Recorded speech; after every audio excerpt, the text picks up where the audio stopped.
don't have a remote control, so I'm just going to do, I don't feel like getting my phone. Thank you, Jeremy. Recording, okay. All right, hi everybody. Welcome to our November Philly Mac and Men's Meetup. Thanks for everybody here. And you know, we have a big room here, so you can't see it on camera or the recording, but it's a big room. And it's cabinets, you can probably hear the echo. So there's a lot of people. There's a lot of people here. So many you people. can't even imagine how many people are here. So there's balcony. But yeah, we'll just jump right in. Very easy. Yeah, there's a balcony. Very easy agenda is our normal agenda. Is we have our macOS Tahoe updates, so essentially our end installs, previous macOS versions, items of interest, conferences, and we have Adam Jamf here for Jamf. We'll be talking about some PSSO updates. So yeah, okay, great. So we'll get into discussion on that. yeah. So first, what's new? So while we were away, macOS Tahoe 26.01 and 26.1 came out.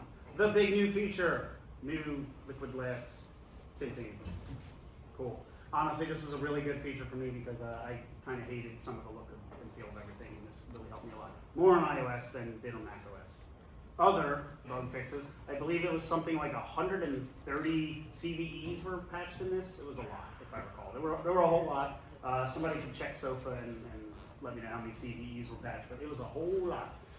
No 0 days, as far as we know from Apple's report. So there are your release notes and your enterprise release notes for us in the room. There are some new control keys for enterprise to skip. I believe the what is it? The like when you upgrade, you get the little tour. You get add keys to skip that, and there's a couple of ones in there that you can skip. And there's a lot of PSSO stuff that was added recently, but I haven't been using it.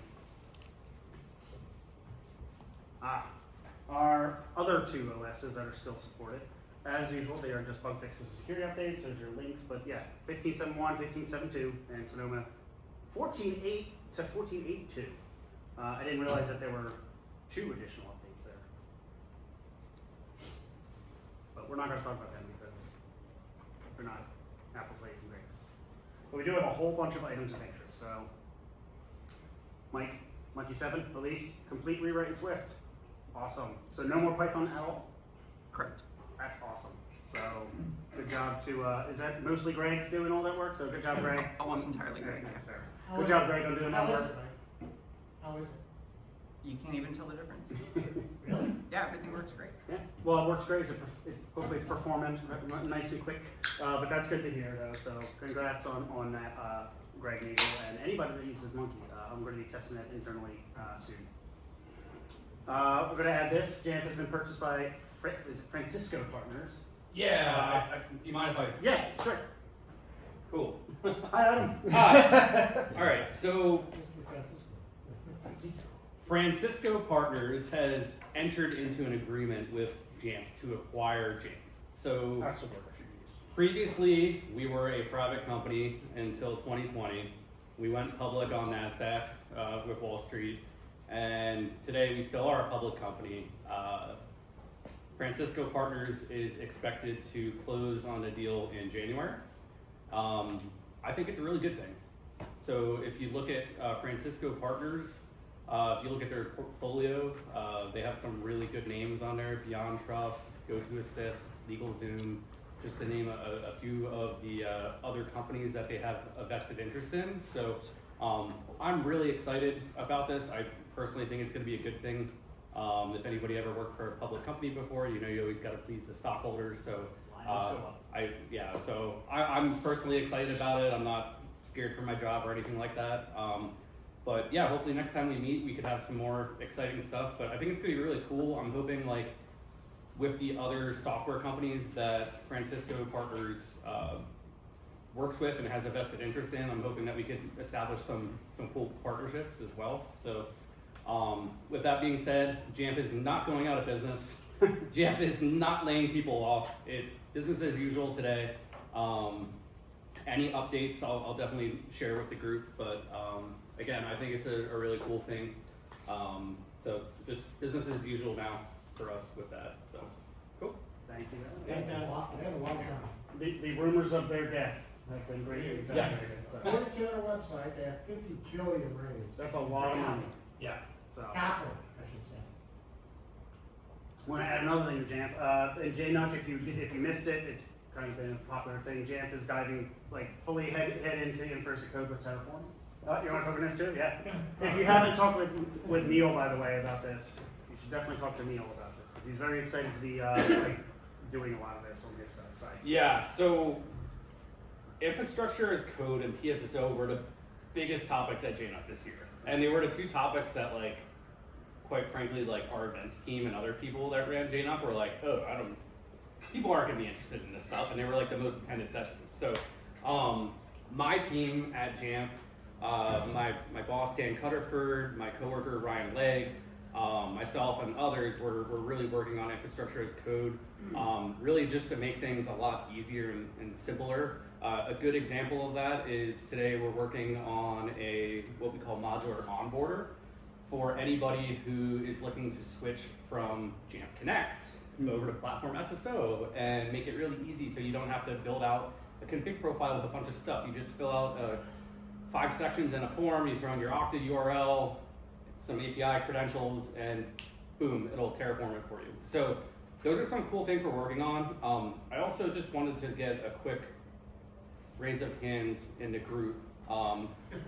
Just hands.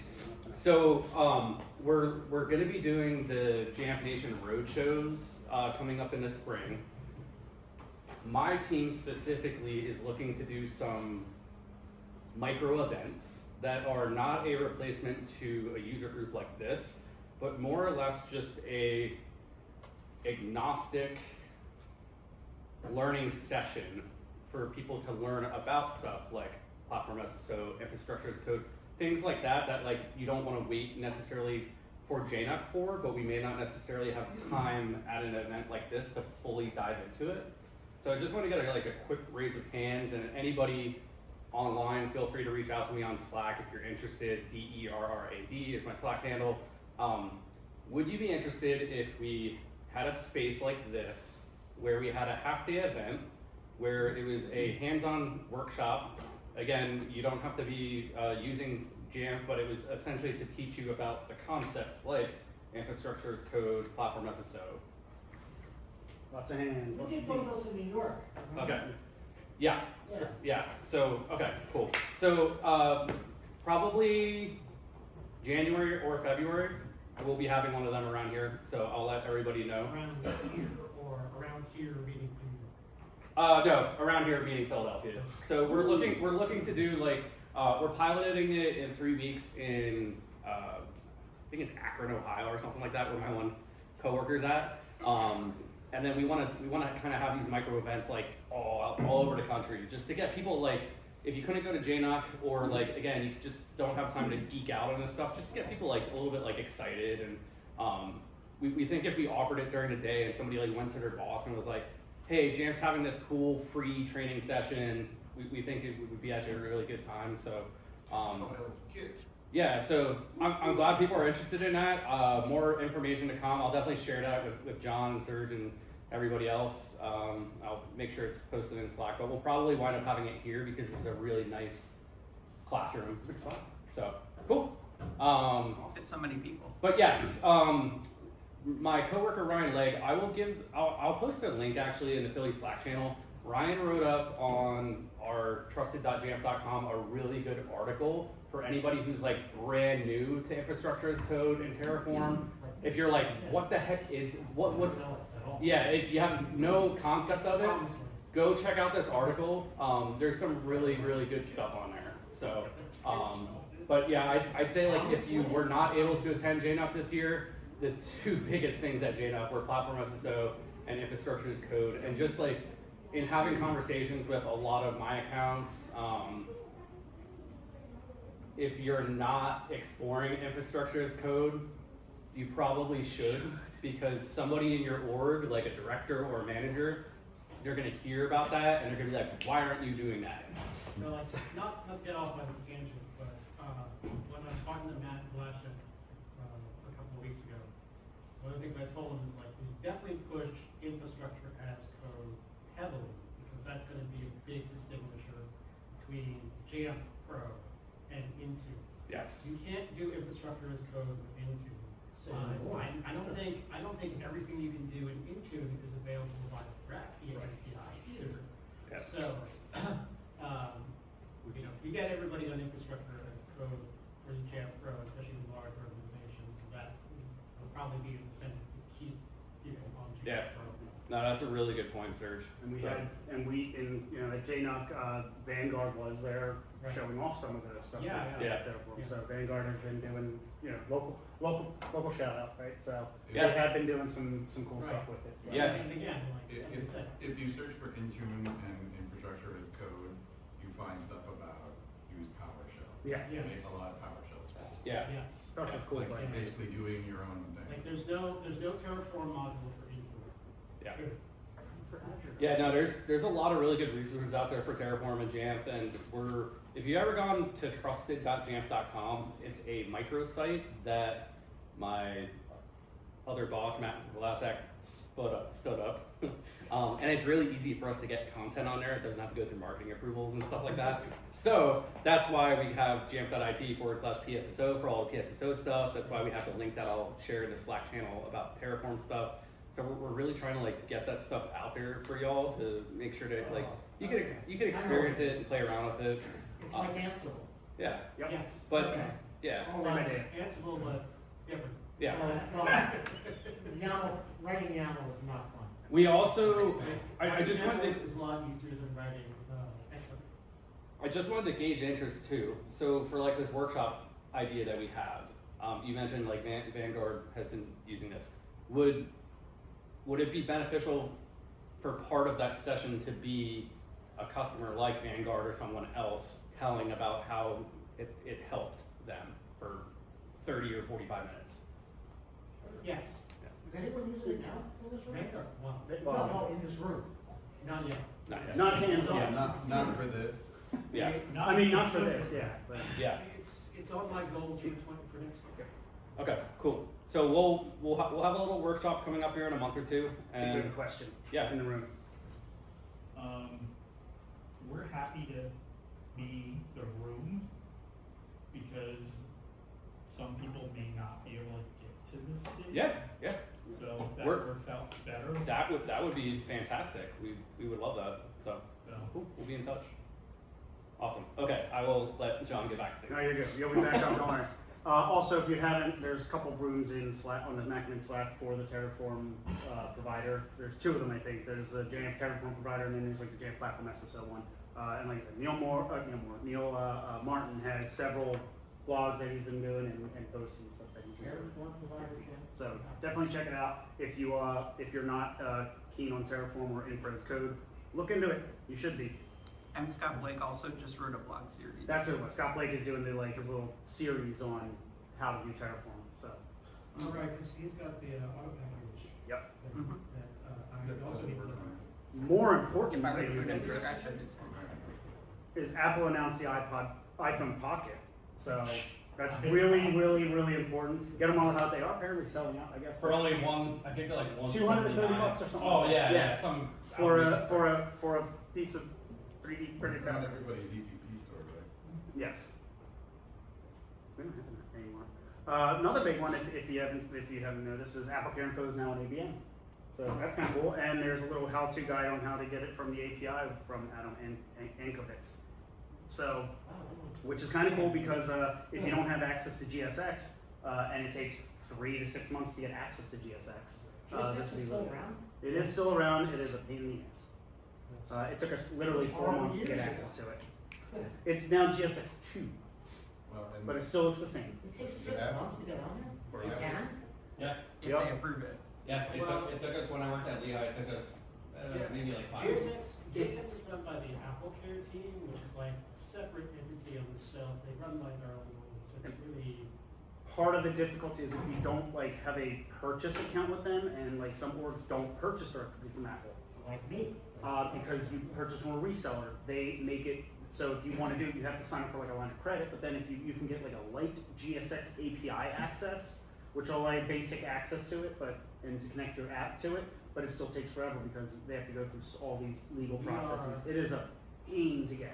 So this is actually a really cool website. Self-servicing provider, and that's how we got Yep. access to it. So a lot of places end up doing that. Like if they fix their own computers or if they have their own ability to do that, you get access to it immediately, but it's still. Most of it was just send it off to the team. Yep. Do you get paid for that? You can if you do enough Okay. repairs. It's not that it matters, I just We was don't curious. we don't do enough, and that's the other thing about GSX is that, you have to use, if you don't have a credit card, good luck paying. Yep. I Yep. mean, It's ridiculous. Yeah. Because they won't, it's credit card or purchase order, and in order to get the purchase order, you have to use their system. Yeah. And And- they won't use yours. And this is the like crazy thing like that. Like why is this still so archaic from Apple? And every SE and everybody I talked to at Apple that I've worked with on the technical side is basically just like, we don't know. I'm sorry. I mean, I only have 3 MacBook Pros break on me in a year. Yeah. So it's not like there's a lot Yeah. that I have to get fixed. It is pretty awesome though that they put that in. It is. It's actually really awesome then because there's going to be a lot of people. There's going to be a lot of things you can pulse that in now without GSX. It's just really. And then the last thing, I don't have a link for it, but the Mac Linux Foundation is going to have our end of year drive. We did one last year where we did like a holiday drive and Giving Tuesday thing and stuff like that. This year we're going to have a little something more for Giving Tuesday week. But we're going to have a post on that soon. We're hoping to have a nice announcement in terms of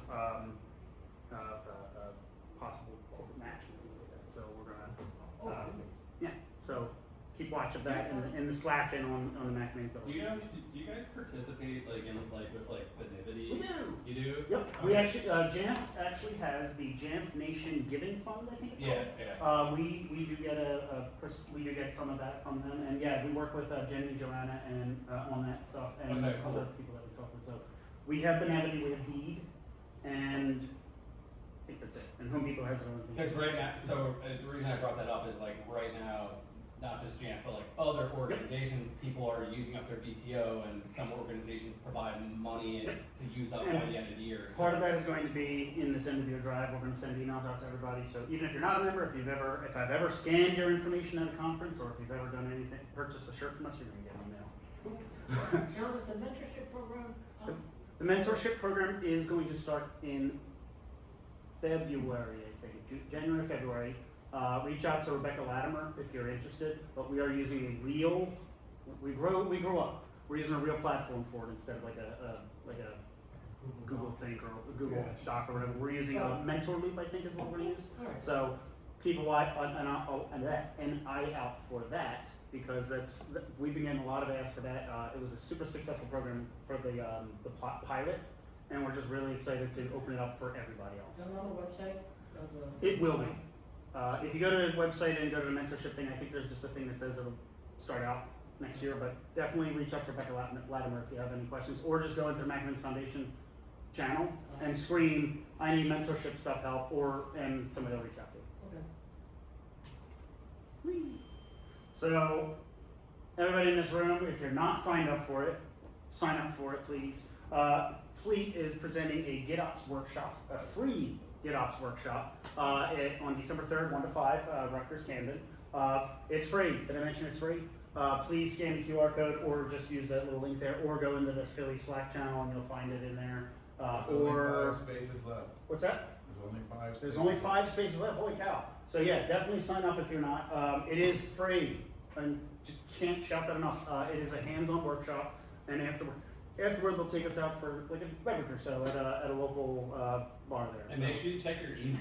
Make sure you check your email because I actually just checked it today and it was like, hey, we need another piece of information from you. So Oh really? Yeah. So make sure you check your email Okay. because I would have never seen that. There you go.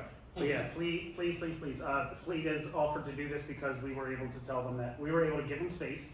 Well, not we, the Philly Macmins, but like a Philly Macmins member, Dennis, was able to give space at Rutgers, and we were able to mention that we have a built-in user base here, essentially, that would attend. So they wanted to do one here because they did one in New York before, and they're doing another one in New York, I think, in December. So if you can't do this one, do one in New York if you miss it. I think they do that at the Apple office there. But if this one goes successfully, they'll continue doing it. We already have a person that's local. We have 2 people that are local that work at Fleet. So we have Brock, who everybody's name, and Kitsy.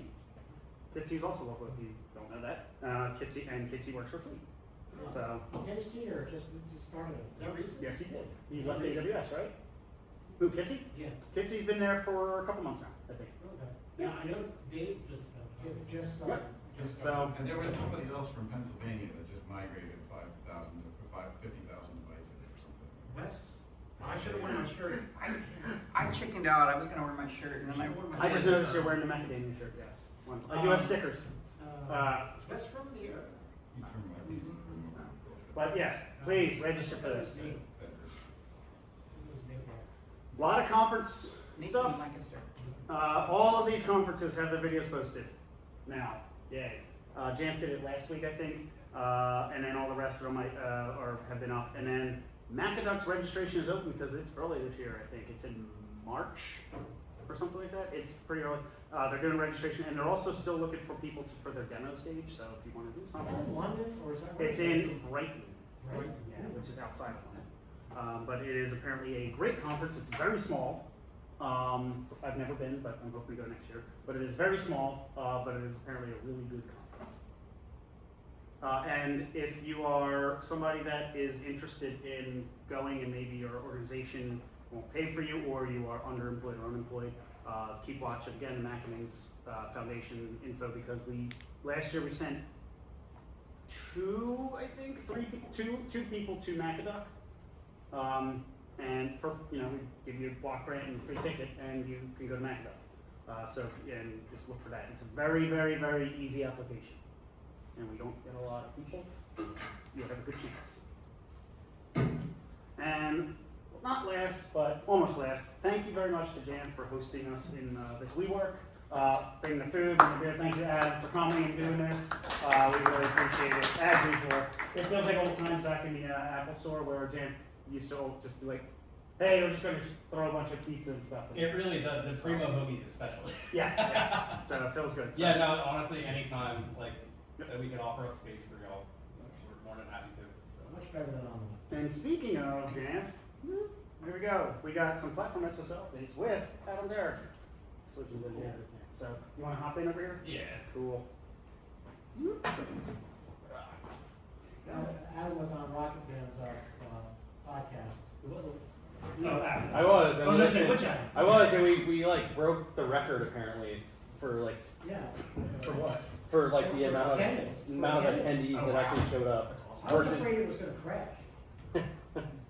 Probably not as many attendees as tonight, right? Yeah, No. again, camera people, you can't see. Oh, I have to stop my recording now. For those on the thing, I'm going to stop my recording, and Mike can edit it or something. I'm stopping this recording. Oh, but I'm gonna keep this going, right? Okay. This is more for like the deck and the vocal track. Yeah. So if you start the keynote, it'll ask you like, what do you have studying? Adam, it's cool to keep recording, right? I'm just rogue. Oh yeah. Okay. Okay, cool. So yeah, let's talk about platform SSO a little bit here. For anybody who hasn't been to JNUC or anything like that. I can So hear that image. I mean, even if you were So, saying that, you couldn't be in the session, who in here is using Jamf Connect today or Nomad? Couple so. minutes. I just sent away 2 magnets. Start my Anybody Microsoft Entra? Ping?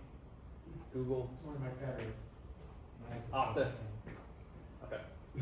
So if you're using Okta, I will say that Get out. Okta fully supports platform SSO as of today. So there's this new nifty idea called simplified setup with Okta, which essentially is platform SSO during automated device enrollment. That's really what they should call it, but Apple came up with the term simplified setup, so that's what we're going with. But what's really cool with this is platform SSO has been around for 2+ years now, and most organizations didn't adopt it because there was no way for you to actually enforce that your users registered. So simplified setup allows you to go ahead and create that account initially at the setup assistance screen. So we'll go through our initial enrollment, we'll get it enrolled into Jamf. What's gonna happen in this case with Okta is Okta Verify is gonna get pushed down before the account is even created. So we're gonna use like a tool like Jamf Setup Manager to go ahead and get that deployed. We could use some other tools as well, but that's what I have in this specific example here that did not play during my PAX session at JNUC. I was very disappointed with the AV team. So when the setup assistant pauses and waits for Yeah. the client, like, Yeah. you know, if this were Entra and Entra were working, you know, Yeah, waiting so- for company portal. Yep, so I will say this, we have a Tiger team at Jamf that is working diligently with Microsoft for Microsoft to support simplified setup. So we're working with the Entra ID team at Microsoft. I'd say like, you know, like Fight Club, like let's keep it in the room here. I'd say probably sometime in Q1. We're recording. No, you're We can good, cut it's it fine. out. Probably sometime in Q1. That's what Microsoft told us. Yeah, yeah. Microsoft won't commit to any specific dates, but I will say this: I tested it. I have a version of the company portal. It works. Better than the So current one, Microsoft wants to iron out some bugs and some kinks to make it the best experience. So I understand it might take a couple months. But yeah, you'll see here on the screen right now, Jamf Setup Manager. It's running. It's encrypting my computer. It's pushing down self-service and protect and everything else I need. But then you'll see the final thing that it's doing is it's installing Okta Verify, or in Microsoft's case, we would be installing the company portal. Hey, Adam, Yeah. does this skip the user creation, like in the setup assistant, because, Good question.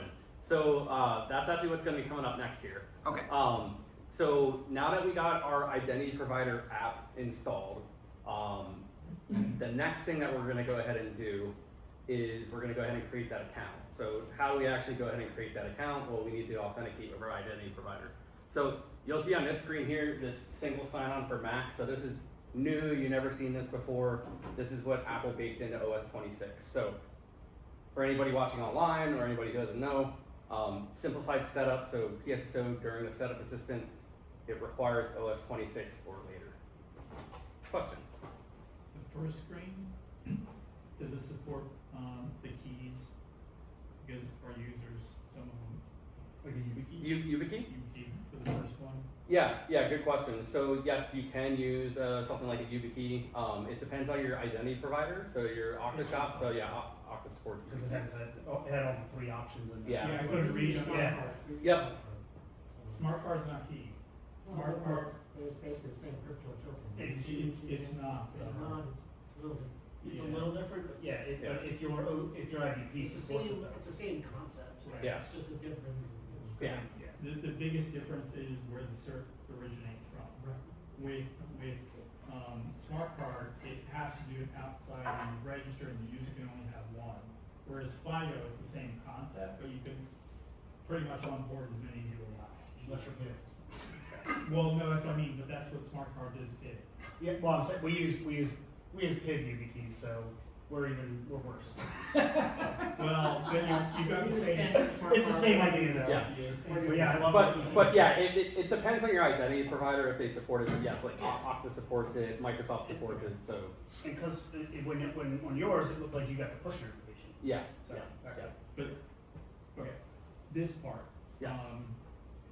Does it also support, to me, this is pretty much known as ODA on Windows, I'm assuming it's very close. So then, does this support them offline as well as registering the identity? Because salespeople notoriously end up in places that you can't have internet. Yeah. And that right away pretty much So- renders a cloud identity useless. yeah. So what this is doing here is this is setting up Platform SSO with password sync. So Platform SSO, you have a couple different auth methods. So you have password sync. So if you are a Nomad or Jamf Connect user, you know what password sync is. That your local password on your computer is the same password as your IDP.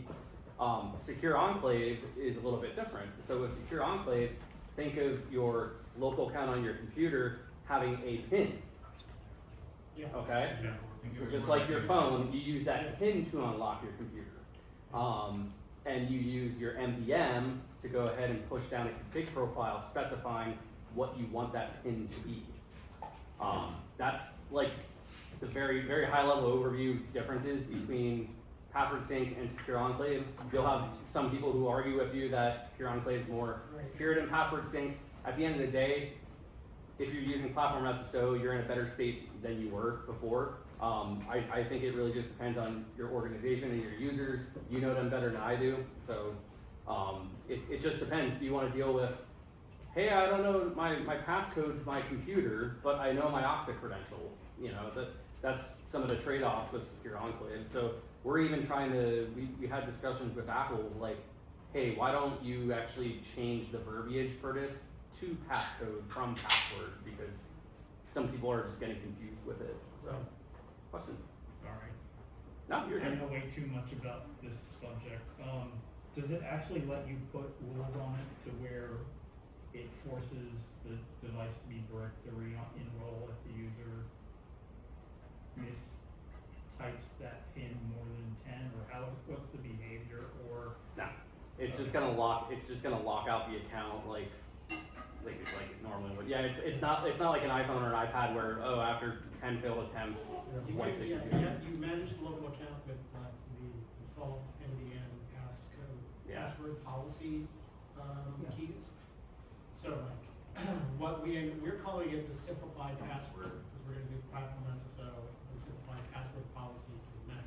So essentially, it's just gonna be a local account, but we have a password policy that's like minimum 6 characters, really dumbed down the local password. So it's like the iPhones, in which it's just like a minimum 6-digit passcode. So you put a local password policy on and have a, Right, because we're just managing the account with the password policy, just meet minimum security standards. So, Yeah.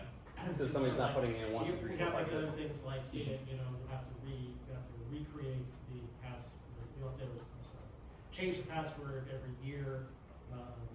You can't use the last 8 passwords. So, but those are other rules that we have that are in-house. Yeah. But the simple, you know, because right now for our network password, it's a minimum of 16 characters, plus, you know, other. Yeah. It's fine, it's fine Whoa. print. Yes. 16 for users, We only 32 for service plans. we only change it once a year now. It's definitely Maybe 6 months. more like what you do on a local. Actually, even 3 months. Right, and so the local Yeah, account, it's- so local yeah, account I'd becomes rather like an change iPhone, because like you have your iPhone with your, you know, Entra account, you unlock that with iPhone code. It's nothing, your fingerprint on it, Yep. and the passcode behind that is like 4 to 8 digits. Yeah. So, That's the same line, it's the same line. We don't care about the local account at that point, because since we got the PSSO and it's using the secure enclave, it minimizes the attack vector of somebody getting access to the local device. You know, they can hack into the local device, but they don't necessarily get access to everything, especially if we hear about it, then we can just like revoke all the tokens at that point. Yep. So you can't move laterally from the device into the network. And then when you're dealing with an IDP, the attack vector is really the accounts in the IDP. Yeah. Yeah. So yeah. that's what you want secured, and actually having the thing synced to the device could be considered. Right. So password sync is, you want to get away from password sync. If you're all concerned at all. It's a spot of contention for a lot Yeah. of people. Because password sync is great because people want to remember that password, Password. but it's also terrible because if you, Don't remember that you know, password. one password out. And it's really interesting, and a lot of it, Oh, but your password's it something depends else. on your identity provider. So like if you're an Okta shop, Okta does not yet support Secure Enclave. Microsoft Entra ID is the only IDP that supports Secure Enclave, so, Secure enclave. But, Yeah. Microsoft doesn't have a simplified server. yeah. Yeah, Yes. yeah, yeah. It is coming. I will say this, like, I've been working with the Entra team, like, they cannot stress enough that it is their #1 priority. They understand that people want this. We've been telling them that since June. Yeah. So- We've been Yeah. telling them longer. Yeah, So the generic thing is Microsoft does brick the device's account if you set it to more than 10 in complexity. We don't rotate it, we don't care. yeah, If we're doing passwords. No, there's no account. Well, I mean, for the Entra account, yes, if Yeah. but that's for the It's for you can have the, It's you for can have- Windows, it's for Win11, for the local synced token that is managed through Okta. Gotcha. So we brick different, the, right? Yeah. we brick the device is identity if you miss it more than 10. But we have a minimum, so that puts a ding against this because I cannot break the identity. We let the user recover it and recover the data because the device has nothing. So my challenge is, can we make it parity because that's a ding against, and then you can guess it because it's not wiping the data. How does it? well, Does it use TPM? yes. Yeah, I think that might be a Windows only thing, because that's all across the Windows. I know, and I'll be Yes. more than happy to torture Apple. Yeah, I was gonna say, it would be a good Apple feedback for sure. Yeah, that's gonna have to be a feature request Yeah. from Apple, I think, because, Which honestly, I think that's gonna be something they'll push back against. So what the question? So when you're saying you put the password incorrectly, that's at any time. Right. It resets. Okay, I'm just making sure. Like it's not like So- just at setup is If, what I'm getting at. so if the user forgets their PIN, Mhm. you're saying that after 10 times of them just kind of trying to Yeah, remember these the time, toast. it It bricks locks the the device. local It bricks account. it. Correct. You have to go back through the Okta with a trusted identity that's not on that device. Does So- does it lock or does it wipe? It wipes. So it's nothing. No. It is one. Yeah. Throws away the keys, essentially, right? Throws them encryption keys Okay. out. That's awesome. We're on recording, you know where I work. Yeah, that's awesome. So, I would love that. Yeah, and I think right now with Platform SSO, the numbers have been ticking upwards now in the last 2 months with OS 26 and with more organizations now starting to test and adopt Platform SSO. I think we're at this point now where like come WWDC next year, there's gonna be some new tweaks and new things that are gonna be added to this, and you know that You should make that feature request from now. yeah, Yeah. yeah. and the reason is, right, if I yank your everything on the Windows, you end up with a Yeah, you literally go back to, you know, you have one account, the thing is a paperweight, and Yep. I couldn't care less. yep, yeah. So, that's why I'm asking. Yeah, yeah, I would talk to your friends at Apple. I mean, I could make the case as well to my contacts, but Yeah. definitely file anybody online, file some feedback for that one. Provide feedback, and if you have an Apple Care account, also open a case with them. Yeah. Sorry. Yeah, no, you're good. As you are, then, so that they can Yeah. act as well as voice of the customer. Yeah, it's and again, it's like we're at this point now where like again, Platform SSO, it's been around for 2 years. Nobody really was using it. Now everybody's starting to use it. So now we're starting to hear all these different workflows that you know people want. But yes, the answer to that, it does work. So you can see here we have our create our account window. I can't type in anything. My password is synced from my IDP. The only thing I can do is change my picture. If my IDP supports it, it could sync my picture from my IDP. As far as I know today, no IDP actually supports that, but Apple did make that as something that can be done. I'm gonna have to update my. I know. I'm gonna have to select the chicken now. Yeah. But then from here, in this case, Now, the ASCO policy does support a maximum number of failed attempts before a user account is disabled. But it's just, It's it's. But it's disabled, it's not You white. can't use the account then. yeah. Yeah, it's not So you're not really getting Yeah. that. You can recover that code, you can recover it. I did want to show you one other thing here really quickly. Also, if Go ahead. you, yeah, no, you have time. I will ask if you are allowed to send that video. I would love to be able to share that with some of my internal team. Oh yeah, yeah, absolutely. Because I need to show them, hey, this is what I want to do with Okta. Can you let me do it?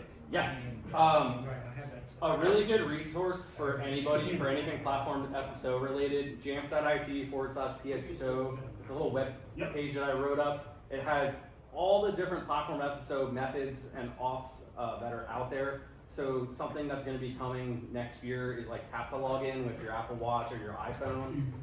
That's not supported by any identity provider today, but I'm working with Swift Connect right now on a little pilot of that. I know Emery's doing some Can we work on that? experiments there too. So, but If there, you there's remember. there's a heck of a lot more stuff like authenticated guest mode. That again, right now the IDPs they're just focusing on secure enclave and simplified setup and password sync, and then they're going to focus on those other Right. things. So yeah, there's definitely going to be more updates for that to come. I did just want to show you all what it looks like though if you have an existing computer in your fleet and you want to migrate somebody, let's say off of Jamf Connect or Nomad or even just off of a standard account KSSO? over to PSSO. So you'll see at the upper right hand corner, I got my registration required prompt, and this is the exact same experience for Microsoft Entra ID and Okta with one thing which I'll call out here in just a few moments. But this prompt will persist, so if I ignore this, the next time I log in, it's just gonna keep prompting me. So it is very persistent. We actually internally at Jamf, we just rolled out PSSO the other day, so it's on an opt-in basis through self-service. So Dr. K, she wrote a script that uninstalls Jamf Connect, and then once it uninstalls Jamf Connect, it throws it into a smart group, and then at that point it pushes down a config profile for Okta PSSO, and you go ahead and register. So it's a really nice, simple process. Essentially, you're just going to go ahead and you don't want to hear my voice. I hate hearing my voice. Okay, so yeah, we're just going to go ahead and select that we want to go ahead and register. And once we go ahead and select that, come on, Adam, click the mouse. There we go. So we're going to get this single sign-on for Mac window. We're just going to go ahead and select continue, and it's going to let us know that we're going to go ahead and create our account using our identity provider credentials here. I will say this, Apple made it super, super easy. So at this point, I'm either going to use my Touch ID or I'm going to type in my local account password. Question? Can you use tokens here? Or is Touch ID or password the only way to do it? Yeah. Oh, hating on the tokens still. Yeah. So this won't work. So yeah, we're going to go ahead and authenticate here. Good feedback. Yep. I mean, So I'm going to go ahead and sign in as adam.derrick@jamfse.io. You'll see it opens up an HTTPS session here with Microsoft. you can use a password for this, though, that part. Yeah, you Right. use a password. You could also We have an existing you could also use your Token here. your token here. You could use your YubiKey here. This is just a web. This is just a web It's off. here. Yeah. Modern. Use Yeah. a passkey. Yeah. The reason I ask about the tokens at any other thing that's in the OS is because a lot of government is smart card or token only. Yeah. You can only use your token to do Or an things. upstream token. Yeah. Yeah. So So here I'm just going to go ahead and say I want to approve the request on my Authenticator app. So I'll grab my iPhone and I'll approve the request. And once I approve that request, I'm registered, I'm good to go. Now the next step, this is where Okta and Microsoft operate a little bit differently. With Okta, you do not receive this screen here. The company portal needs to have autofill for passkeys. So you need to open system settings and you need to enable passkeys for the company But portal. only if you have the secure enclave configuration. Yes. Yeah. If you do password sync, you don't get this. Yeah. So you have to choose which. Oh, configuration. Which experience you want. Wait, repeat that. So you said if you So have if password you- sync, you don't do this. Yes, Right. if you use Entra ID with password sync, you don't see this, because you can't even, it doesn't even give you the choice of putting the storage. Yeah. Yeah. Okay. Because it wants to store passkeys in the secure enclave. Yeah. the Okay. Company portal, and you can't, and Microsoft is on the stand, so you can't export passkeys. Yeah. So you have to have them locally on each device. I think it is really nice that this window pops up here and Yeah. it even gives you the dialog to open up system settings. So I'll go ahead and click that and just, Because I don't- Apple doesn't Toggle it let on. you pre-configure it. Right, Yeah. it's not a great. I'll do that. yeah. It's way too many dialogues. Yes. I don't actually, I disagree with you, Adam, I think this is not simple. Oh, well, yeah, I mean, I think it's a bad UX. yeah. But it's mostly Apple side, so. I think like a perfect experience for me, like if I was forced to go in here, is that it would like blank out my entire desktop and I can't do anything other than toggle on passkeys or something like that. PPPC. Yeah. I don't know. Everything, like, users shouldn't be bothered. Because the users are going to be like, I'm getting this phishing attempt here. What's the passkey? Like, yeah. So This is something user. Okay, I'm gonna ask the question. How many people here always get the people to go, oh, this is phishing and it's something you're pushing out? Well, because it's a Mac or it's doing something stupid. yep. Well, 'cause we do phishing training every quarter. That's right.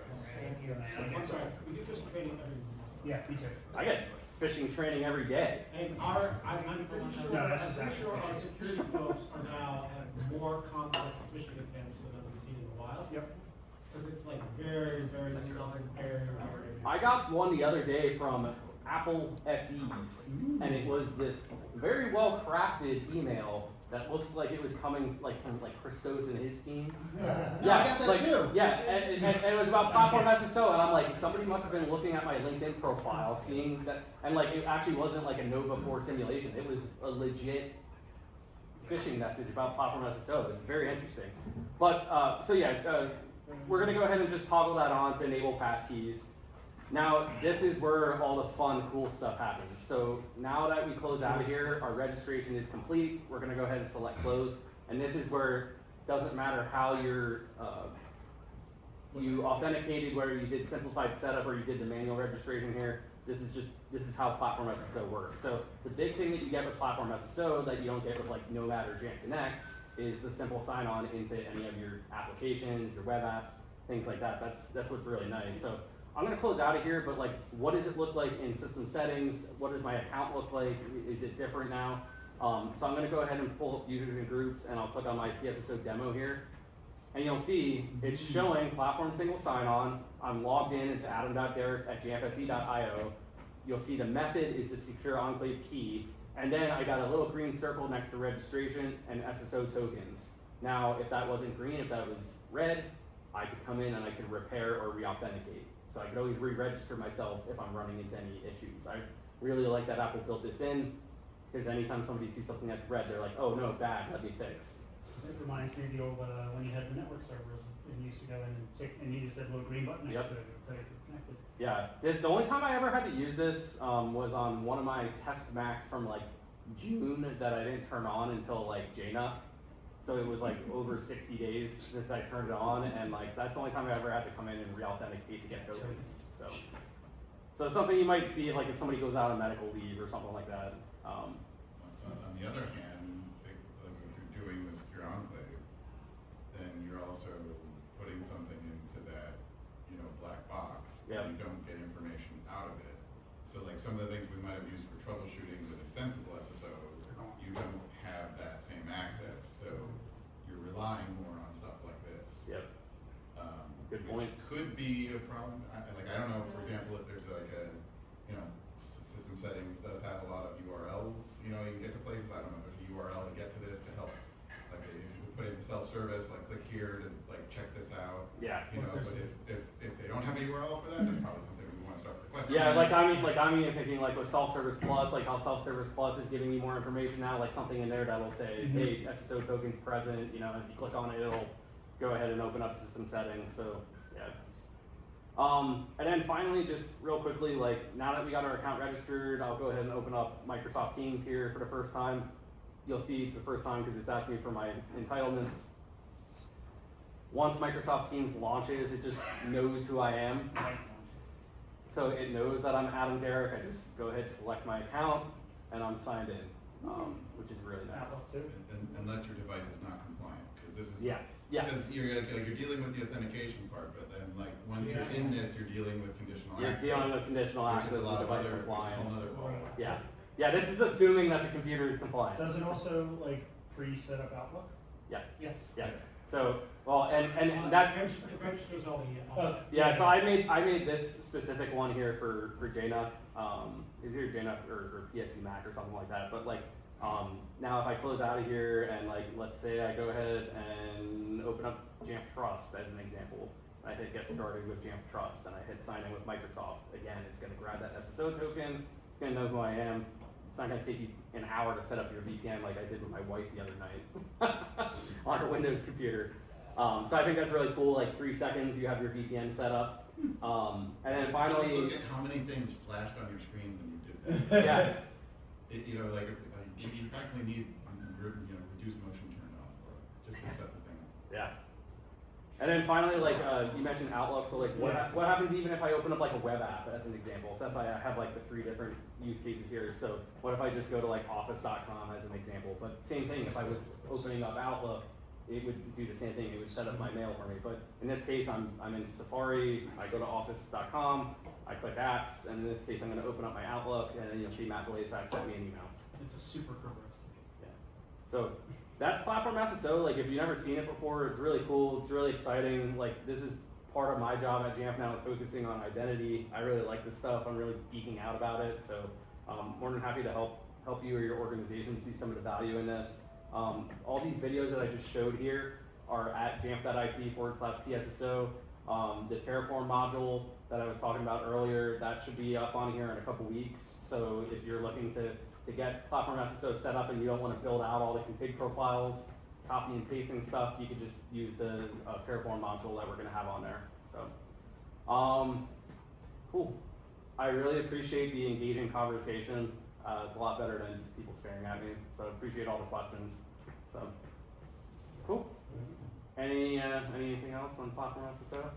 So kind of in the vein of like, once you get into Platform SSO, just like when you get into Extensible SSO, before that, you're dealing with conditional access. Do you have any other thoughts about like dealing with situations where a user is failing conditional access and how the user and the people that they're talking to, in your IT support chain can help understand that? Because a lot of that stuff requires extra permissions to see like what you're failing on inside Azure, and that's if Azure is not being subject to some 15 terabit per second, denial of service. We have a compliance check script in self-service. This basically looks for the things that we have compliance policies for and returns a status.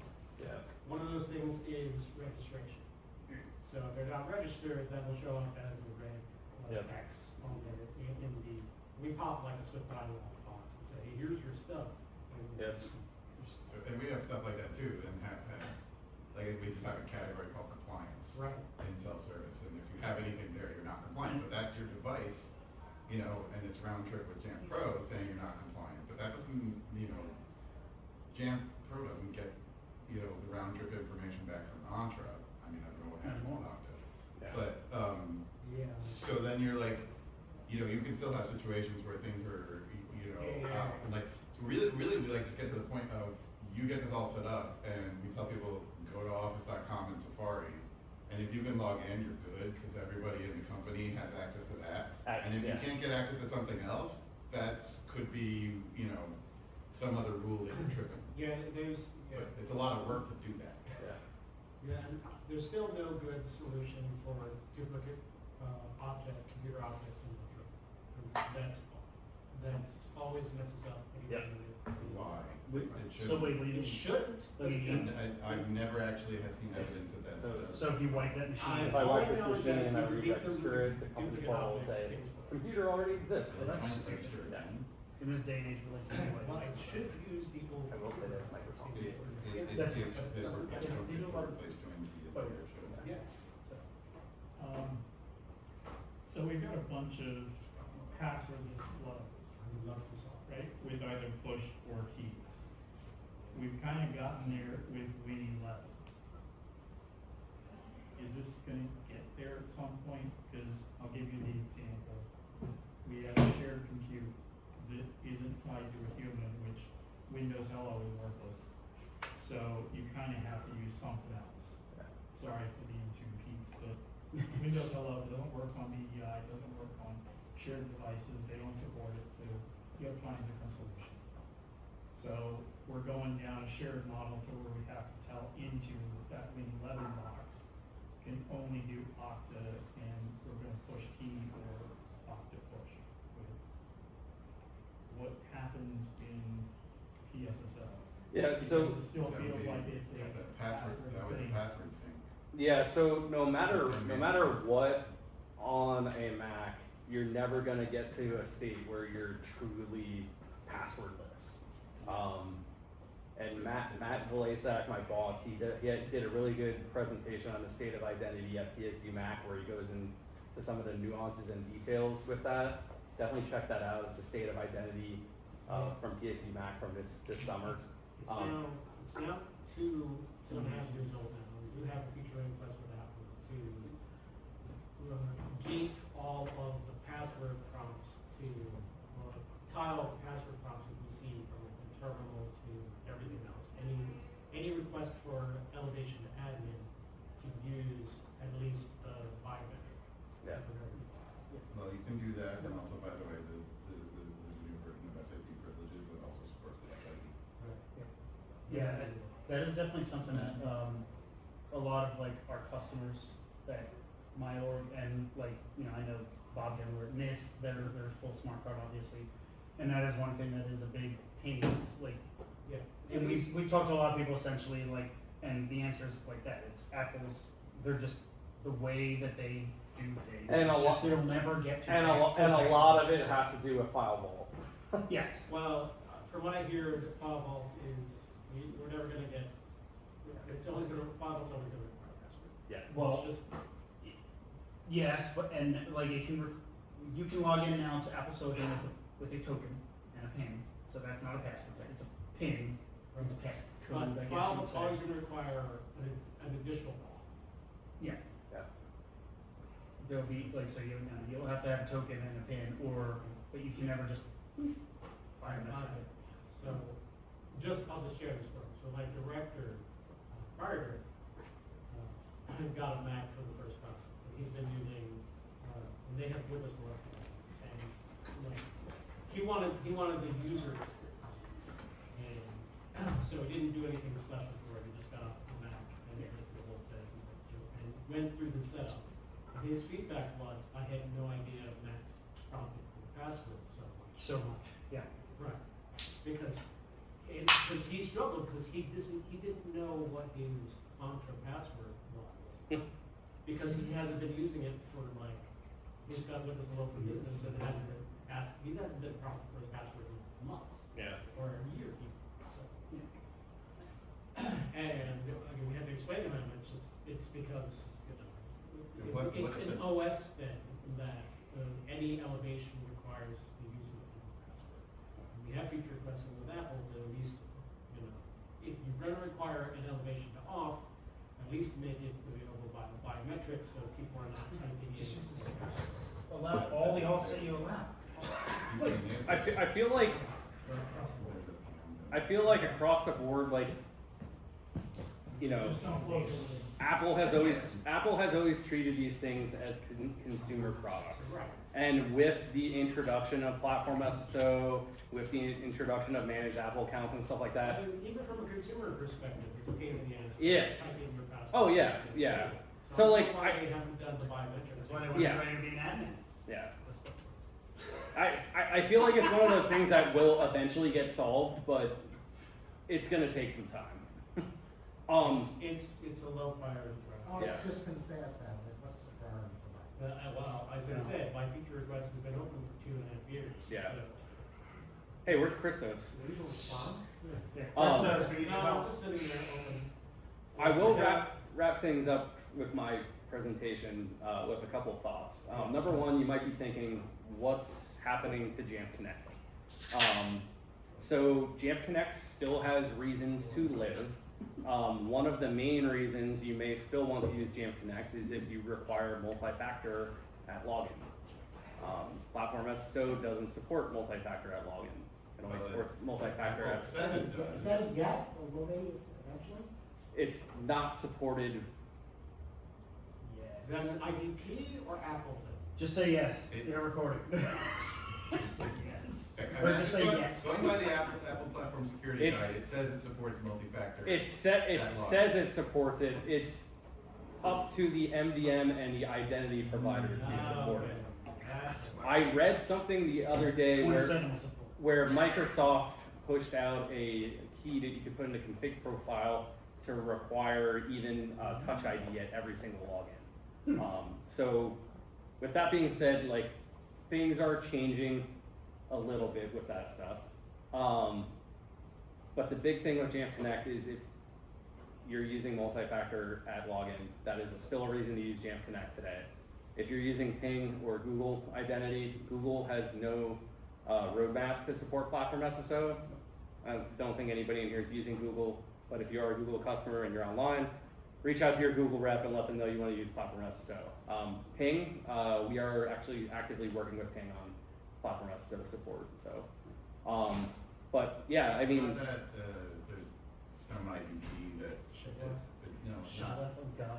I came from higher ed, don't there's an IDP that's used in like K-12 a lot that I don't remember the name of. Power school, is it? identity automation. I don't know. Maybe there's more than one. Yeah. I don't remember what it was. In education, you want that. But yeah, so Jamf Connect, we acquired Nomad and Orchard and Grove, back in 2018. It served its purpose, but now Platform SSO is fixing that last little link in the chain. With that being said, like myself, Matt Vlasak, others at Jamf, we're telling everybody like, go for it, use Platform SSO. We don't want to hold you back from a native OS feature just to sell another SKU. Like there's no, and that's part of the reason why we're moving to Jamf for Mac and Jamf for mobile SKUs, because there's no need for you to buy Connect if you're using it. You guys essentially bundle it in Self-Service Plus anyway. So. Yeah. Self-Service Plus is a free download. So. Yeah. So, but I mean, at the end of the day, like maybe Jamf Connect will serve some other niche use case down the road, but that's really one of the, like that, and like if you want a custom login screen with your with branding, and even a lot of organizations don't really care about that stuff anymore. So, but cool. Thanks so much for having me. Let me know if you have any questions. So, and yeah, hopefully in the next meetup that we have in person, I could show you some of the cool stuff with like tap to login and authenticated guest mode if it's in beta at that point. So, Can you, since you brought up the topic of Swift Connect, yeah. is there any news on Swift Connect working with managed app IDs? My understanding is that this requires a separate Apple ID and not a managed Apple ID. Crystal's question. Yeah, I could. Let's chat afterwards. We can ping Josh, my former Jamf buddy, who's over at Swift Connect, and we can get it answered. So, cool. Thank you. All right, well, we're recording along, so that's cool though. Thanks everybody for showing up, asking questions, great discussion. Thank you so much, Adam, for doing this. And you know, again, thanks Jan for having us here, having food, et cetera. And hopefully we'll see you at the next one. We don't have one scheduled on the books, but we usually do a holiday one in December. So if you are interested, come by December sometime at Yard, most likely. And again, if you haven't registered for that Git Ops Lab, please do that. It'll be a great time, I think, and because I'm pretty sure it's going to be Brock doing the teaching and Harrison from Fleet, and they're both really good. So come on by. So thanks everybody. Eat sandwiches, drink beer. Eat drink stuff. sandwiches, Yep. take food with you, take a road beer.